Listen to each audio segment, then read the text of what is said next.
Y ahora me toca esta desafiante tarea de volver a Efesios. Así que les invito a que vamos a ir ahí a Efesios 1. Aunque esté acá, ustedes búsquenlo igual, ¿sí? Vamos a buscarlo igual aunque esté acá. Esa canción que nosotros estuvimos cantando nos ayuda a poner nuestros ojos, nuestra vista en la cruz, en el Señor.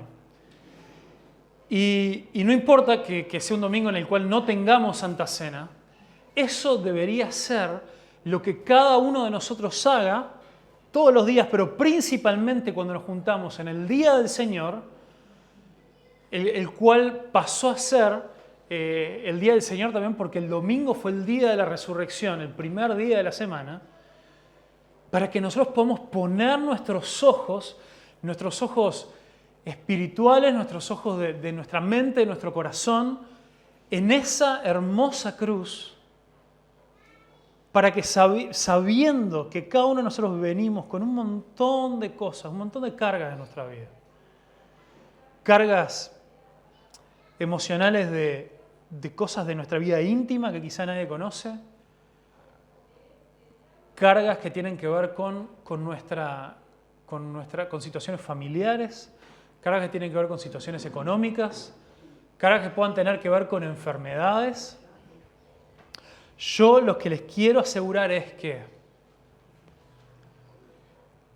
muchas de esas cosas van a encontrar su solución a medida que nosotros caminamos en el camino que Cristo nos ha dado para andar. Pero esas cosas que llevan tiempo, hay algo que se puede solucionar hoy.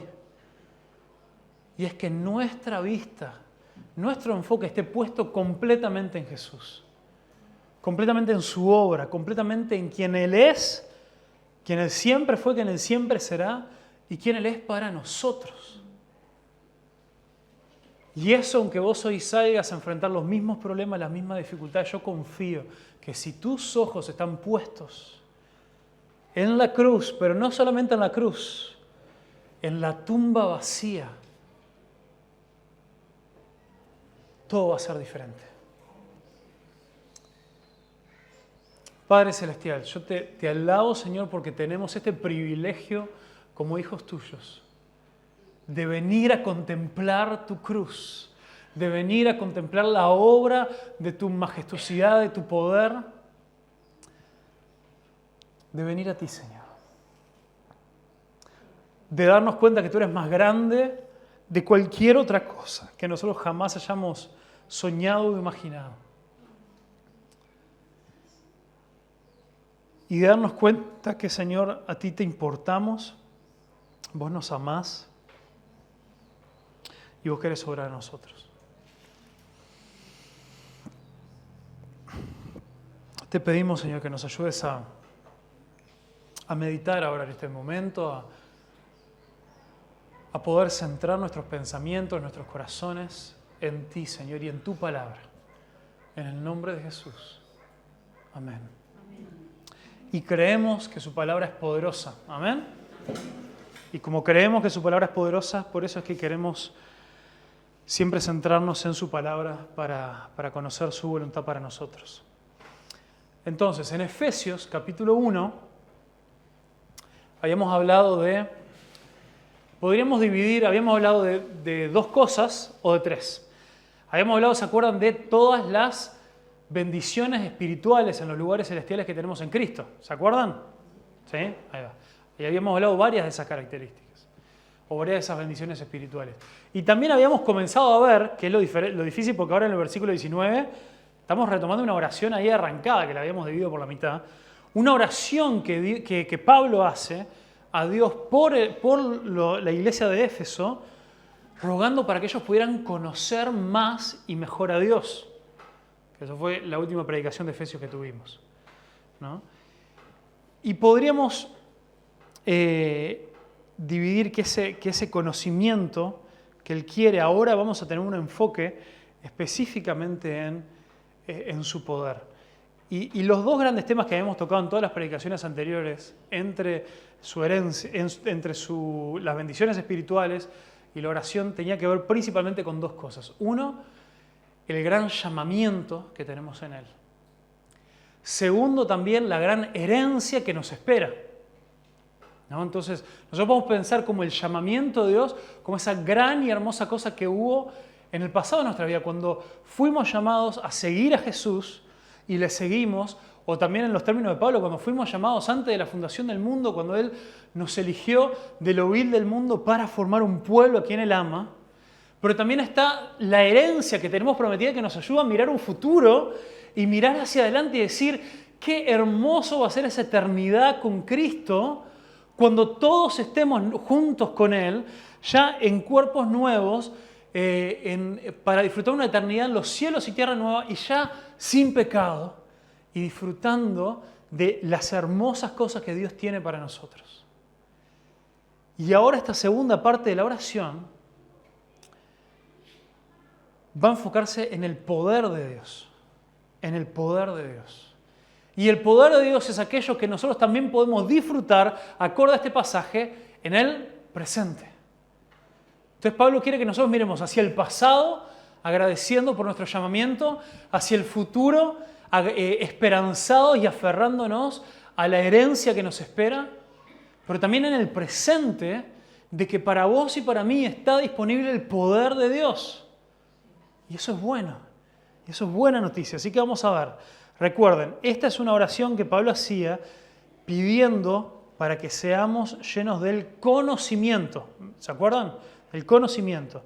Entonces él quiere que conozcamos cuál, dice, es la supereminente grandeza de su poder para con nosotros, los que creemos, según la operación del poder, acá nos aparece de nuevo, de su fuerza, la cual operó en Cristo, resucitándole de los muertos y sentándole a su diestra en los lugares celestiales. Sobre todo dominio, sobre todo principado y autoridad y poder y señorío y sobre todo nombre que se nombra y no solo en este siglo, sino también en el venidero. Y sometió todas las cosas bajo sus pies y lo dio por cabeza de todas las cosas a la iglesia, la cual es su cuerpo, la plenitud de aquel que todo lo llena en todo. Amén. Bueno, este pasaje, cuando lo leemos así de golpe, es entreverado. Yo lo tuve que leer varias veces. ¿O no? ¿Ustedes ya lo entendieron así de una? Bueno, son más inteligentes que yo, está bien, no pasa nada. Entonces, como les decía, este pasaje nos ayuda a que nosotros podamos pedir por el conocimiento del poder de Dios en nuestras vidas. Y vamos a ver de a poquito cómo esto tiene un impacto grandísimo en todas estas cosas un poco entreveradas que parece decir, pero que tiene una lógica y tiene un orden muy, muy importante. Entonces, en esta oración Pablo quiere que vos, y por lo tanto también queremos nosotros orar, que nosotros podamos llegar a comprender, a entender, nos dice acá, la supereminente grandeza de su poder. Hay un concepto cuando se habla de los atributos de Dios, se habla de que Dios es todopoderoso. Entonces, si Dios es todopoderoso, significa que Dios puede hacer absolutamente todo. Y eso, a veces, muchos de nosotros que dudamos un poco, a veces, del poder de Dios, o bueno, ¿será que Dios, no sé, realmente puede lo que sea? Nosotros tenemos que basarnos en dos de las creencias básicas del cristianismo y de ahí, si nosotros estamos seguros que Dios hizo eso, después realmente podemos afirmar que Dios puede hacer absolutamente todo. Primero, nosotros creemos sin lugar a duda de que Dios es el creador del universo. Casi que punto y aparte, ¿qué más argumento queremos? Si Dios creó de la nada todo lo que hay, en el principio creó Dios los cielos y la tierra, y a partir de ahí, en los siguientes 7 días, le fue dando orden a esa creación, entonces, ya está. A ver, a medida pasa el tiempo y los avances científicos se siguen dando, más va creciendo nuestra percepción del poder de Dios, porque más vamos comprendiendo de lo infinito hacia afuera, que es el universo, y de lo casi pareciera infinito que es hacia adentro el universo. Hace menos de 100 años que se descubrió de forma teórica la existencia del átomo. algo que no importa lo que yo haga, no vamos a entender qué tan chiquito es. Unos años después se consideró por varias décadas el átomo como la partícula indivisible, casi como los bloques del Lego del universo, ¿no? O sea, menos de esto ya no lo puedes desarmar. Hasta que por allá, estudiando más los efectos de los átomos, cómo esto reaccionaba con lo otro, se dieron cuenta los científicos que no, pará, los átomos tienen varias partes. Apa, hay partículas más chicas ahora. Y ahí se descubrieron, ¿no?, los electrones, los neutrones, los protones, ¿no? Y hace relativamente poco, hace algunas pocas décadas, ahí dijeron, no, pará, hay partículas subatómicas, o sea, más chicas todavía que los electrones, que los protones, que los neutrones.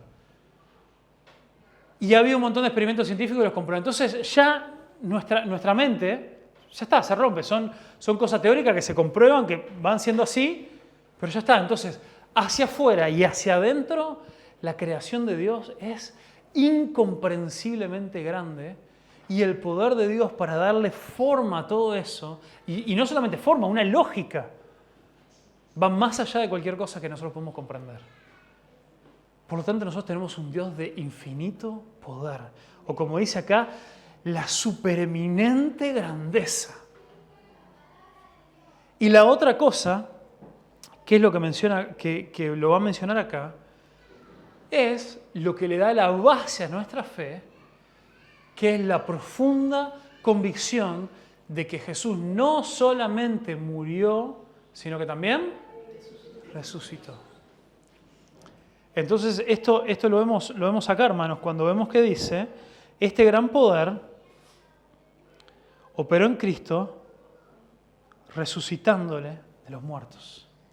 Pero vamos, no, ya me estoy adelantando, pero les quería ir a hacer énfasis en estas grandes razones por las cuales nosotros tenemos una fuerte convicción para decir que nunca ha habido, ni hay, ni habrá nada imposible para Dios. Dios no hay, hay siempre este dilema lógico, ¿no? Si puede haber, ¿cómo que se le dice esto, no? Si puede haber alguien tan poderoso que pueda crear algo que él mismo no pueda mover, algo así, ¿no? No sé bien cómo que dice el postulado filosófico. Pero bueno, la cuestión es que Dios puede, no importa. Dios puede, siempre Dios puede. Pero miren qué tremendo. Imagínense el poder de crear el universo, el poder de resucitar a los muertos. Dice, mirá, quiero que notemos esto. Su poder para con nosotros.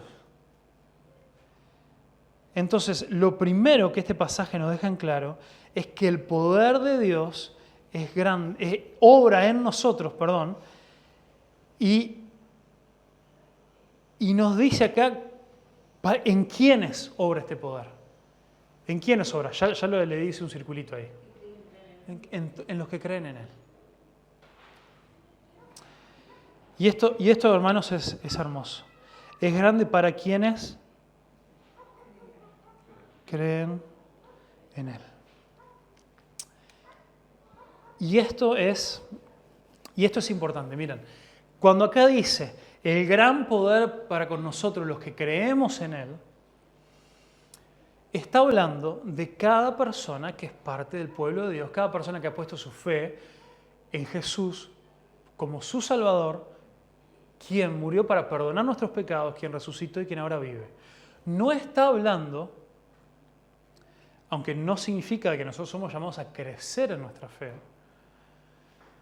no está hablando, como a veces también se puede deformar un poco esa idea, de que vos solamente sos parte de un grupo especial de personas que tienen un tipo de fe especial.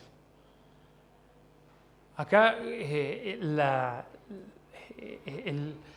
poder de Dios no es para un grupo exclusivo de personas, aquellos que se lo logran merecer,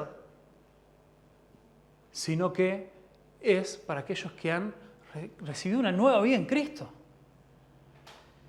He escuchado muchos tristes testimonios de personas que han ido a líderes y les han dicho que ellos vienen clamando por esto, aquello y lo otro, y esas cosas no han sucedido, y a veces cosas muy personales que tienen que ver con la enfermedad, que tienen que ver con necesidades fuertes, y que la respuesta, en vez de tratar de poner los ojos en Jesús, el propósito que Él puede tener para nuestras vidas, que a veces es más grande de lo que podemos comprender, la respuesta ha sido: te falta fe. Y hermanos, si alguno acarrea con alguna de esas cosas, yo quiero decirte, es bíblico que nuestra fe tiene diferentes grados, ¿no? Que uno puede, la fe no es algo sí o no, la fe es un espectro. Tenemos ese hombre que vino a Jesús y le dijo: creo, ayuda mi fe, ¿no? Ayuda mi incredulidad. Somos llamados a crecer en nuestra fe. Pero, Dios muchas veces nos pone situaciones donde nosotros tenemos que persistir en la oración, donde la respuesta no va a venir enseguida, donde la respuesta de lo mejor que Dios tiene para nosotros no es lo que nosotros estábamos orando y por lo tanto no vamos a recibir la respuesta que esperamos. Pero Dios no está chantajeándonos para llegar a nosotros necesitar demostrar algo. El poder de Dios acá dice que está disponible para aquellos que creemos. Y los que creemos acá en el contexto que Pablo viene hablando todo el tiempo de la obra de salvación en nuestra vida. Y tiene que ver con esta fe que es necesaria para acceder a esa gracia que nos hace parte del reino de Dios. Y creo que muchos de nosotros lo hemos visto, aunque todavía carriemos con oraciones no contestadas, aunque todavía carriemos con dificultades, con incertidumbre en nuestra vida. Yo quiero decirte, si vos te parás, o si vos estás, bueno, no te parás, pero estás acá sentado hoy en día, yo soy el que se está parado ahora. Pero si vos estás acá, y vos por medio de la fe sabés que no hay nada que vos hayas podido hacer, pero vos has recibido perdón por tus pecados y ha comenzado una nueva vida en vos, ¿sabés qué te puedo asegurar? El poder de Dios que le dio forma al universo ha estado obrando en vos y ha causado el mayor milagro que nosotros podemos llegar a presenciar, y es el milagro de una vida nueva. El milagro de que estábamos muertos en nuestros delitos y pecados, amando el mundo, amando el pecado, amando la rebeldía en contra de Dios. Y Dios nos llamó y nos dio vida y nos pasó de muerte a vida. Cuando nosotros dijimos: Señor, te necesito, ayuda. Y el Espíritu Santo, el Espíritu de este Dios, ese Espíritu que se movía sobre las aguas cuando la tierra estaba desordenada y vacía, es el mismo que ahora la palabra de Dios dice que viene a habitar en simples mortales como nosotros. Eso es experimentar la mayor expresión del poder de Dios. O lo que la palabra de Dios también llama de que para nosotros era imposible cumplir la ley, porque así como el pueblo de Israel teníamos corazones de piedra, y Dios ha puesto ahora en nosotros corazones de carne, corazones que laten, corazones que sienten, corazones que ahora pueden ver algo hermoso en Dios, corazones que ahora anhelan ser más como Jesús, corazones que aun cuando pecan, el Espíritu Santo nos llena de esa convicción de pecado y nos mueve a dar pasos para cambiar. Eso, hermanos, en este mundo caído, en este mundo donde abunda el pecado, la muerte y la oscuridad, es un milagro del poder de Dios. En ese campamento que estuve, tuvimos 2 tardes, veníamos escuchando que había muchas preguntas de los jóvenes, ¿no? Muchas sobre los temas que yo estaba hablando y sobre otras cosas también. Y bueno, dijimos, bueno, vamos a abrir una urna así, como yo hice una vez acá, pero ahí se llenó. Acá justo dieron las preguntas justitas para hacer la predicación. Y es más, había también un link ahí donde anónimamente se podía escribir y todo. Un montón de preguntas, pero 2 o 3 de esas preguntas tenían que ver con este temor que había de decir, Si yo sigo pecando, ¿cómo sé que realmente soy un hijo de Dios? Y es una pregunta muy válida. Porque el apóstol Pablo nos llama a examinarnos, a ver si estamos en la fe. Nos llama a no dar por obvio de que nuestra fe es genuina. Y una de las cosas con las que alentamos a estos jóvenes era decir, mirá, si vos seguís pecando y es algo a lo cual vos te has acostumbrado, vos estás caminando en pecado, ni te va ni te viene, entonces bueno, tenés buenas razones para dudar de tu salvación. Pero si esta pregunta surge de una genuina lucha, una genuina búsqueda por dejar atrás ese pecado, de un genuino deseo, bueno, donde todavía estamos luchando porque todavía estamos vivos. Donde aquel que no está luchando porque ya no hay ninguna intervención. Entonces vemos en estas cosas, en nosotros, el poder de Dios para con nosotros. Y vamos a ver algunas cosas más de cómo ese mismo poder dice, según, o podríamos decir acorde a la operación o a la obra del poder de su fuerza, la cual operó en Cristo. O sea que imaginémonos, Cristo es Dios mismo hecho hombre. El Hijo de Dios, ¿tenía poder Él? Muchísimo. En cada página de los Evangelios podemos leer de la forma en la que Él manifestó su poder, en la cual hizo milagros y señales y prodigios. Y finalmente como Dios lo resucitó de los muertos. Y nos dice que el poder de Dios que obra en nosotros es el mismo que trabajó, que operó en Cristo. Entonces, vamos acá, es el mismo poder que obró en Jesús. O en Cristo pueden poner si quieren los que están tomando nota.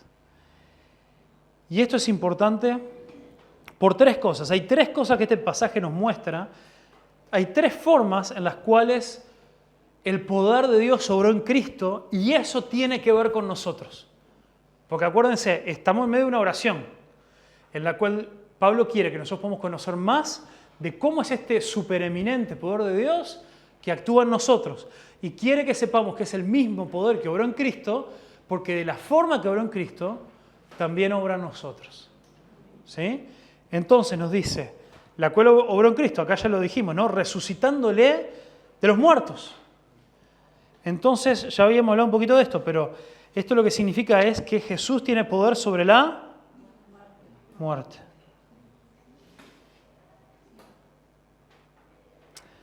Hermanos, esto es importante por varias cosas, diría yo. Esto es importante porque, primero, como decía, nosotros adoramos y seguimos a un Jesús que está vivo. Nosotros no está, y esto es súper importante para cuando ustedes lean la Biblia. ¿Leen la Biblia? Amén. Amén. Cuando nosotros estamos leyendo la palabra de Dios, nosotros no estamos siendo desafiados a seguir lecciones morales que nos dejó una sabia persona que vivió hace muchos años atrás. Que es lo que hacen todas las otras religiones del mundo. ¿No? Muchas religiones tienen su libro sagrado. Y muchas religiones tienen sus lecciones morales. Y sus cosas que cuando nosotros lo vemos decimos, ¡ay, mirá qué bien, que no sé qué! ¿No? Hay una gran diferencia.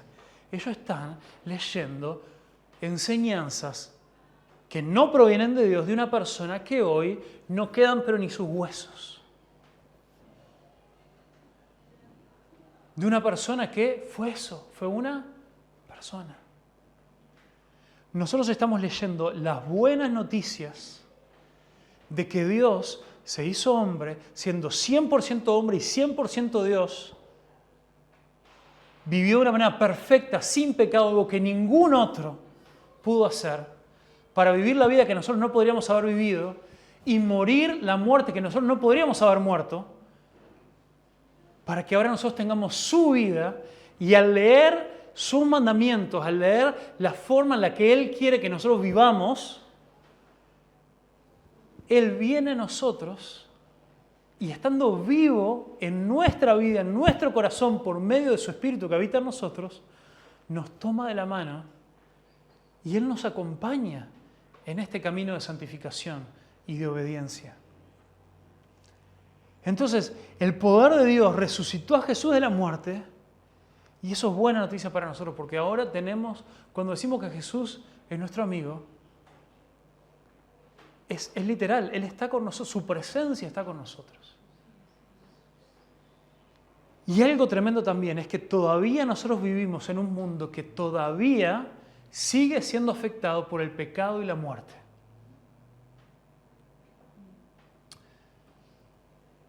Y el apóstol Pablo dijo, ¿dónde está, muerte, tu victoria? ¿Dónde está? Porque Pablo, aunque él sabía que iba a morir, él sabía que para él el vivir es Cristo, porque iba a vivir su vida para Cristo, pero el morir era ganancia, porque al morir se iba a reencontrar con Cristo, pero además, cuando Jesús regrese, la palabra de Dios enseña que va a resucitar a todos los que hayan muerto con Él. O sea, cualquiera que haya muerto desde comienzo de la humanidad, que haya puesto su fe en Jesús, o antes de Cristo, que haya puesto su fe en la promesa del Mesías, como era la fe y los sacrificios que hacían los judíos, poniendo su fe en un Mesías que vendría, cualquiera será resucitado. Y acá no estamos hablando, por eso yo muchas veces he enseñado, de que tenemos que sacar un poquito esa idea de que la eternidad vamos a andar ahí flotando entre las nubes y esas cosas, ¿no? Estaremos en el paraíso con Jesús en el momento que morimos, pero Jesús dice que cuando Él regrese, viene a establecer su reino en la tierra. De ahí es donde la palabra de Dios cierra Apocalipsis hablando, después del juicio, después de todo, cierra hablando de que Él va a establecer cielos nuevos y tierra nueva. Por algo en Génesis Él nos creó con cuerpo de carne y hueso, porque así Él pretende que nosotros pasemos la eternidad. Pero ahora con cuerpos renovados, con cuerpos que ya no están afectados por el pecado. Y con Él, para siempre. Así que no importa las enfermedades que vos hayas sufrido, que estés sufriendo, no importa la razón por la que vayas a morir, no importa si vos conocés a alguien que en Cristo murió muy joven o mucho más joven de lo que uno esperaría. Tenemos la gran esperanza que el poder de Cristo no solamente obró resucitándolo a Él, sino que nos va a resucitar a nosotros. Y eso es buenas noticias. Él tiene poder sobre la muerte. Y es en Apocalipsis que nos enseña de que Jesús, viniendo ya a juzgar al mundo, al final de todo, Él matará a la muerte. Y ahí ya no habrá más muerte. Pero también lo vemos que, nos dice ahí, el que lo resucitó de los muertos, y después nos dice, y sentándolo a su diestra en los lugares celestiales, dice, sobre todo principado, autoridad, poder y señorío, y sobre todo nombre que se nombra, no solo en este siglo, sino también en el venidero, y sometió las cosas bajo sus pies. Estas dos ideas van unidas, porque lo que nos dice es, lo resucitó, Jesús ascendió al trono de Dios, y el Padre lo sentó en un trono a la diestra de su trono, a la derecha.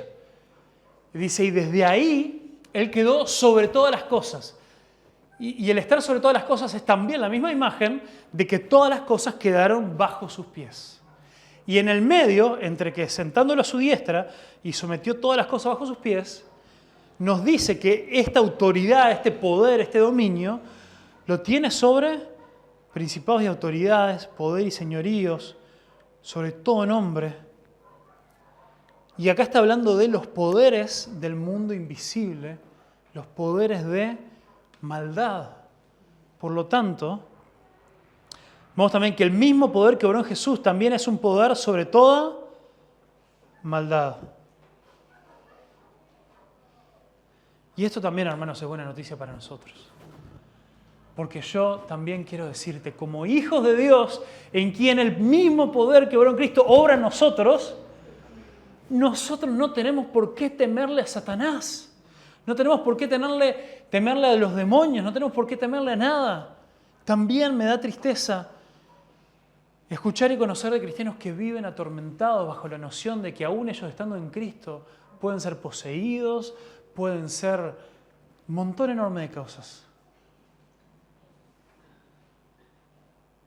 Y el mismo poder que obra en Cristo es el que nos libra de estos males. Satanás está rondando como león rugiente y enviando a sus demonios, a estos principados, a hacer desastres todavía en el mundo.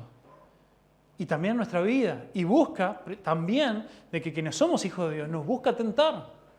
Justo hoy los chicos están viendo la tentación de Jesús. Y estamos hablando con Pau mientras ella preparaba la lección. Muchas de las cosas que la tentación de Jesús nos impacta a nosotros, mediante eso, de como Jesús está vivo, Él es quien nunca se dio a la tentación, pero el tema es que no solamente nos da un ejemplo para vencer la tentación, sino que Él también nos da el poder para vencer la tentación. Nosotros no solamente fuimos dejados con un ejemplo del cual admirar, ahora también habita en nosotros el poder del Todopoderoso, frente al cual, si nosotros nos aferramos a Él, podemos decir que no a la tentación. Y si nosotros ponemos realmente como prioridad a Él, podemos vencer la maldad. La maldad de Satanás, la maldad de nuestra carne, podemos vencer, porque tenemos el poder de Dios. Y podemos estar seguros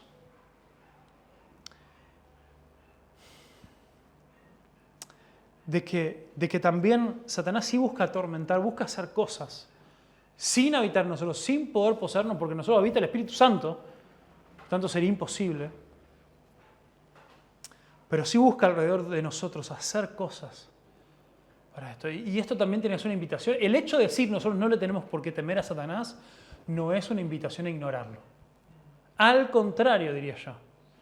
Es una invitación para que nosotros podamos crecer en estar atentos a cuáles cosas son, pidiendo el discernimiento de Dios, cuáles cosas pueden provenir de ataques de Satanás, para que con mayor razón oremos pidiendo el poder de Dios que obró en Cristo para vencer la maldad, para que obre en nosotros.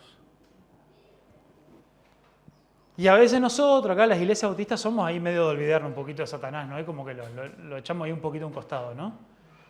Pero recordemos que Él todavía ya fue vencido, pero sigue ahí coleteando un poco, ¿no?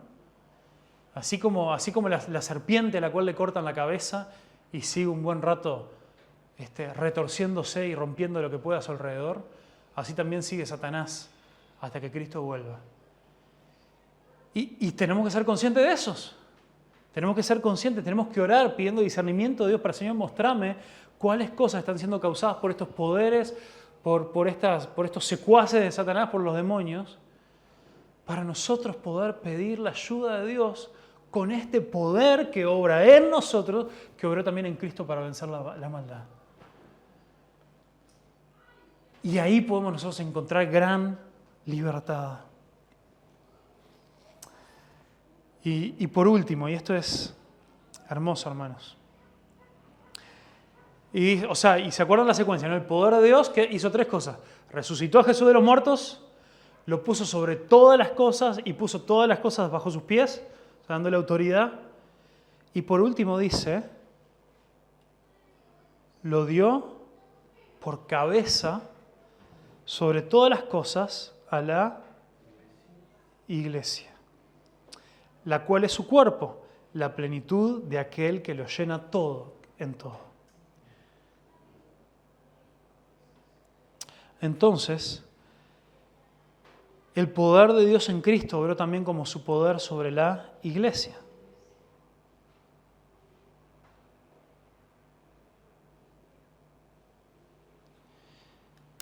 Y esto, hermanos, es clave y es hermoso también para nosotros. Nosotros decimos que somos el cuerpo de Cristo, ¿no? La iglesia es el cuerpo de Cristo. Pero bueno, tenemos que acordarnos de eso, que no somos el cuerpo completo de Cristo. Somos ahí como las cosas que se me ocurren en el momento. Había una historia ahí del jinete degollado, no sé si... Pero somos un cuerpo, por nosotros solos, si no tuviéramos a Cristo, somos un cuerpo sin cabeza. Y hermanos, ¿Cómo funciona un cuerpo? El de serpiente ya vimos que coletea un rato. Pero el cuerpo de una persona que queda degollada, ¿cómo le va? No muy bien, ¿no? Por algo, por muchísimos años, muchas guerras ahí, ¿no? En tantas culturas, en Francia, en Europa, todo, la sentencia a muerte por guillotina era la sentencia total, ¿no? Y hasta uno diría, hasta una sentencia media compasiva, porque no te enterás. Hermanos, el momento en que nosotros como iglesia querramos vivir como un cuerpo sin la cabeza que es Cristo, no dura nada. No duramos. Entonces, Cristo es la autoridad absoluta sobre todas las cosas. Su palabra es la autoridad absoluta sobre todas las cosas. El poder, que es de lo que estamos hablando, de Cristo, es lo que más debe importar y guiar la iglesia. Creo que no te va a molestar, Cristina, que cuente esto, pero ahora en la mañana estamos hablando y Cristina me dijo que le llamó la atención que varias veces me ha escuchado decir que bueno, que si alguien, hay un momento, hay algo que no entendió, o hay algo para conversar, o incluso hay alguna decisión que como iglesia, que hay libertad para hablarlo. ¿Y eso por qué es? Pues yo no soy la cabeza de la iglesia. Ningún pastor puede jamás ser la cabeza de la iglesia. Somos un órgano más. Y sí, somos un órgano al cual el Señor nos ha dado cierta autoridad para liderar, pero ¿cuál es la cabeza? Cristo y su palabra. Por lo tanto, siempre se van a poder conversar las cosas con su palabra de por medio. Y por eso es que nuestro primer valor es: valoramos la palabra de Dios sobre nuestras opiniones. Entonces, hay de aquellos que por algún motivo se han creído que pueden tomar el lugar de Cristo en la iglesia. Y hay una razón por la cual esto es peligroso. Porque es mentira que esto es algo que se puede hacer.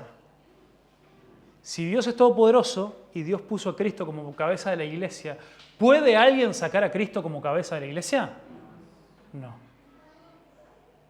Por lo tanto, alguien que intenta hacer eso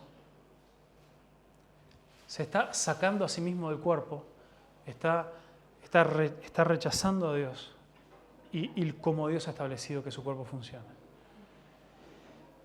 Pero hay una buena noticia, bueno, esto también es buena noticia, pero hay algo que a todos nosotros nos debería animar muchísimo en el hecho que el mismo poder que puso a Cristo como cabeza de la iglesia, obra en nosotros.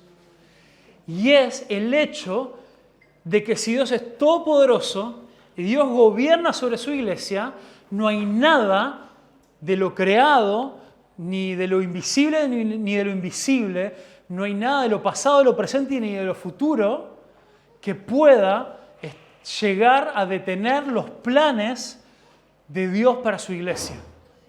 Porque Dios es quien obra con poder en su iglesia para que su iglesia avance, y como le dijo a Pedro en Mateo 16, las puertas del infierno no van a prevalecer contra ellas. No importa que a lo largo de toda la historia ha habido altibajos, momentos buenos y momentos malos en la iglesia, Dios siempre estuvo en el trono.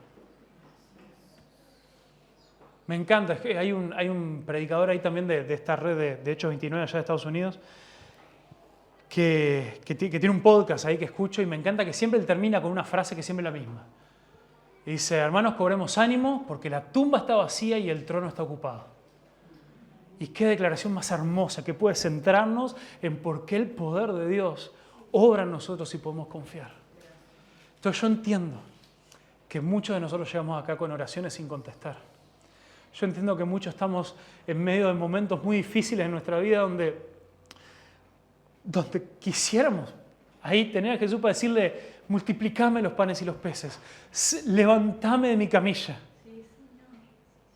Yo lo que te digo es, como aquella vida, vos seguí orando, seguí insistiendo, seguí creyendo. Pero tenemos acceso al gran poder de Dios que actuó en Cristo para darnos vida, para resucitarnos aún si nos toca morir, para vencer sobre toda maldad presente, pasada y futura. y para reinar sobre su iglesia, su cuerpo, y estar supremos sobre todas las cosas. Y por eso podemos confiar y podemos tener esperanza. Amén. Padre Celestial, te alabo, Señor, por tu palabra.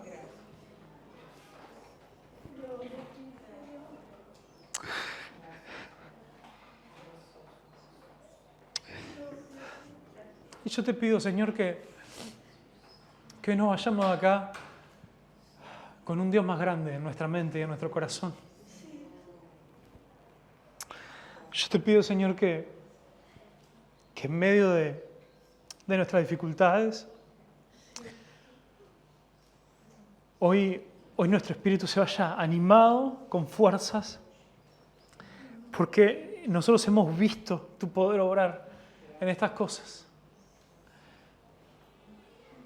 Y por más que muchos problemas persistan en nuestra vida, hoy tenemos la seguridad que si te amamos, si te buscamos, te seguimos y creemos en ti, podemos vencer el pecado. Tú has vencido la muerte por nosotros. Y tú tenés total control y soberanía sobre tu iglesia, de la cual somos tu cuerpo y somos parte. Y qué hermosa esperanza, Señor, que eso nos da.